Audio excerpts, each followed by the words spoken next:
Hi అండి. ప్రతి ఒక్కరికి యూజ్ అయ్యే ఒక మంచి టిప్పు. వీడియోని లైక్ చేసి, సేవ్ చేసి పెట్టుకోండి. మనం ఎంత నీట్‌గా ఇల్లు తుడిచినా సరే రోజు ఏదో ఒక చీమలు, దోమలు వస్తూనే ఉంటాయి. మురికి పడుతూ ఉంటుంది. అలానే అప్పుడప్పుడు బ్యాడ్ స్మెల్స్ కూడాను వస్తూ ఉంటుందండి. అలా కాకుండా మనం ఇల్లు తుడిచేటప్పుడు ఒక 2 స్పూనుల వరకు రాళ్ళ ఉప్పు, 2, 3 కర్పూరం బిళ్ళల్ని పౌడర్‌లాగా చేసి వేసుకోండి. అలానే లైజాల్లు, డెటాల్లు, ఫినాయిల్ కాకుండా ఒక గుప్పెడు వేపాకులని నీటిలో మరిగించి ఈ నీటితో మనం ఇల్లు తుడుచుకోవడం వల్ల ఈగలు, దోమలు, చీమలు ఎటువంటి బ్యాక్టీరియా ఇంట్లోకి రాకుండా ఉంటుంది.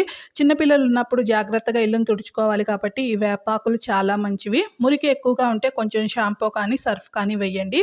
24 గంటలు ఇల్లు మంచి సువాసన వెదజల్లుతూ ఉండాలంటే ఒక చిటికెడు జవాదు పౌడర్ వేసి ఇల్లుని తుడుచుకున్నామంటే ఇల్లు 24 గంటలు మంచి స్మెల్‌తో తళతళ మెరుస్తూ ఉంటుందండి. జీరో కాస్ట్‌లో మనం ఈజీగా, నీట్‌గా ఇల్లుని తుడుచుకోవచ్చు. టిప్ నచ్చితే లైక్ చేసి మన ఛానల్‌ని సబ్స్క్రైబ్ చేయండి. Thank you for watching.